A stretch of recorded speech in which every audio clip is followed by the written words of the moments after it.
In this video, I'm going to spoil you. No, seriously, what if I spoiled you, like, right now? You don't know what you're going to be spoiled on. Maybe it's a property you're interested in, or maybe it's something nobody cares about, like Silksong. You don't know how severe the spoiler is going to be, you don't know how it's going to make you feel, you don't even know if it's something you're already aware of, but I'm going to spoil you. How does it make you feel? Surprisingly, what constitutes a spoiler and not a spoiler is really not that straightforward.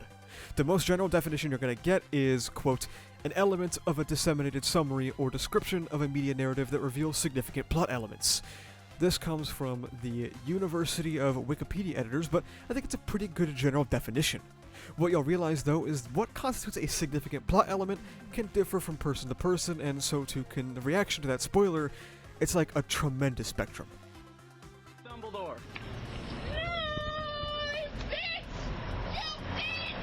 Some people will react with vitriolic rage, putting in energy that could perhaps go into other, more productive things. Others talk about how spoilers can help them enjoy media, and in fact, look at them sword-jacking about how they have the science to back it up.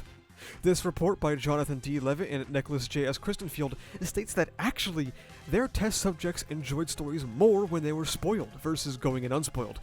It makes the argument that, well, people can enjoy things on a reread where you already know what's to come, and who knows, maybe your stupid little lizard brain can't process what's happening in a story well enough because you're going in blind.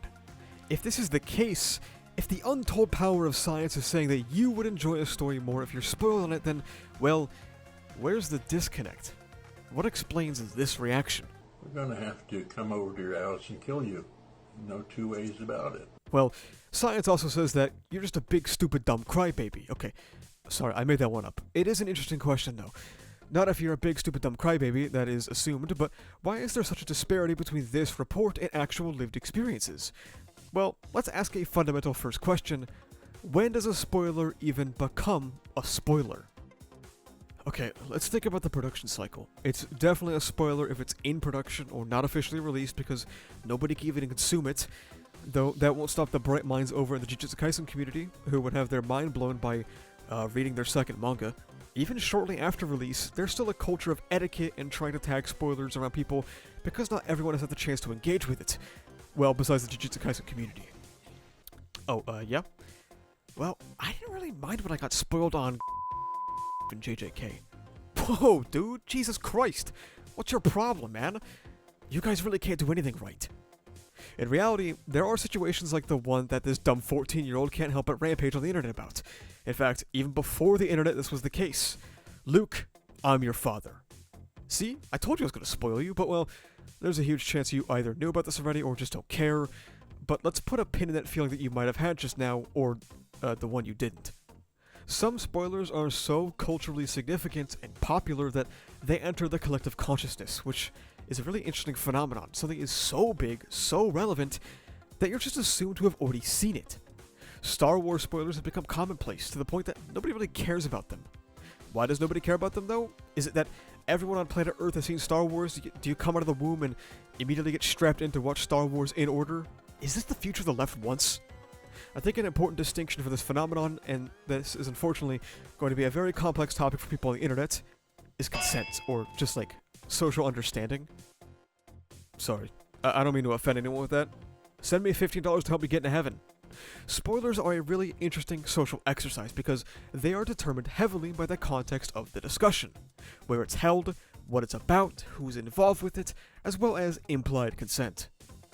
If you join my Discord, a community where a lot of people talk about ReZero, it's more or less expected that you're going to hear something about ReZero. If you want to go into this series completely blind, and you find out that Natsuki Subaru dies, oh, fuck, sorry, I said I would spoil you, I didn't think I would do it again, my bad. I can't help myself, I've been cursed by shonen. Okay, anyway, you probably wouldn't want to join. There's a social expectation that there are going to be some ReZero spoilers going around, though we try to limit it in non-novel reader areas of the server to just be about the anime. It's still the expectation. If you were trying to avoid any spoilers about ReZero whatsoever, going into a server about, like, Dead by Daylight and someone starts talking about Natsuki Subaru's canonical gay harem, oh, dude, I did it again. I'm so sorry. I just keep letting him slip. Well, okay, if you do that, you're going to be considered a jackass for doing it, because joining a community about Dead by Daylight does not make you automatically opt into being spoiled on ReZero, it just opts you into being in a daycare. A pretty pertinent example is something I've joked about throughout this video, Jujutsu Kaisen. It's the most modern phenomenon of spoiler culture we have, with basically everything about it being an open, out-the-air secret, even if you're an anime only. I think a ton of people know that a certain character was getting put into a refrigerator well before it even aired in the anime. So, Mr. House Secretary, you think that JJK spoilers cause autism? I would like to see the data and talk about the data. Jujutsu Kaisen entered the cultural zeitgeist enough that it's more of a surprise if you don't know about scenes like when NL popped his Peloton expansion while he was trivia lusted. Have you ever seen a stupid fucking comment where someone is talking about a character and then they get a reply that goes, no spoilers, but you don't even know the half of it?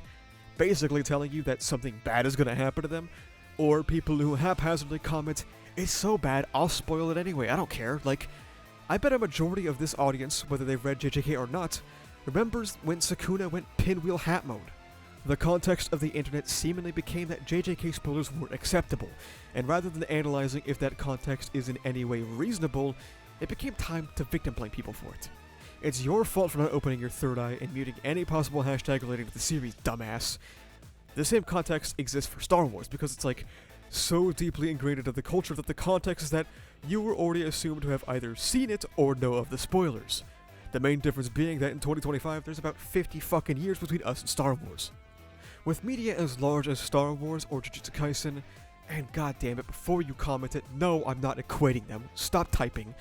I'm just saying that they were gigantic, but when you have a huge series that everyone seems to be talking about, people want to engage with the conversation, and part of engaging with that community or conversation means openly talking about stuff so that you don't get left behind.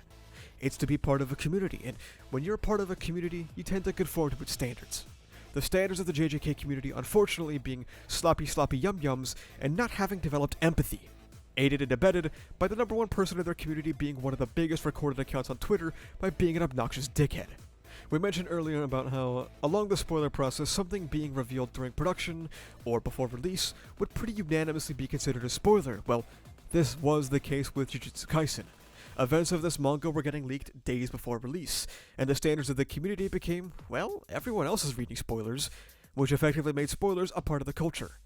If we go back to that science about how spoilers actually make you enjoy something more, it misses multiple key points. First is that there's like levels to this stuff, man. The spoiler food pyramid. Not all spoilers are created equal. Getting a brief spoiler on something like Itadori gets new moves, that's not really a big deal. I don't think anybody's gonna get mad about that.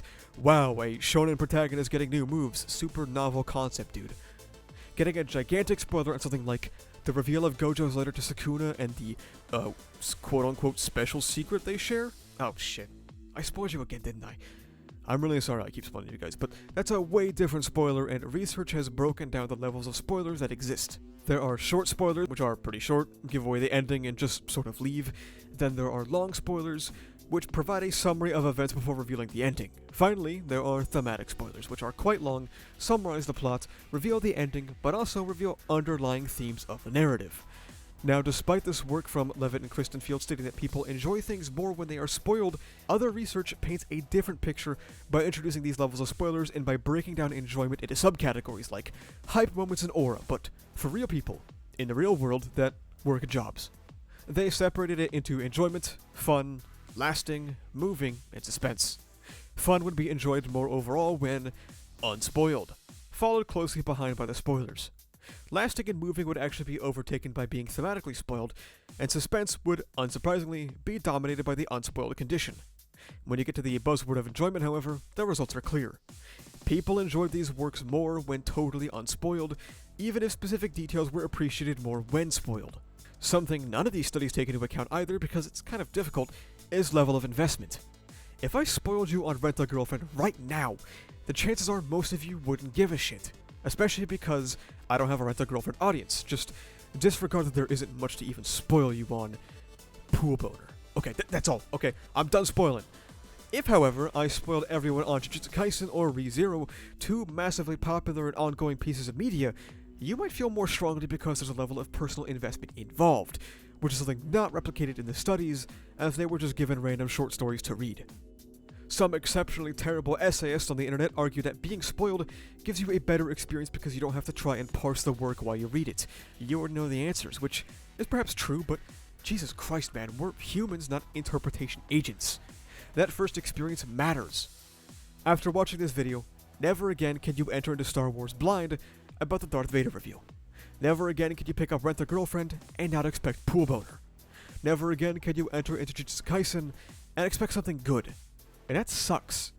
Even people who don't understand the scientific process want to tell you you're scientifically wrong for not liking being spoiled. This is all a very roundabout way to answer, when does a spoiler become a spoiler?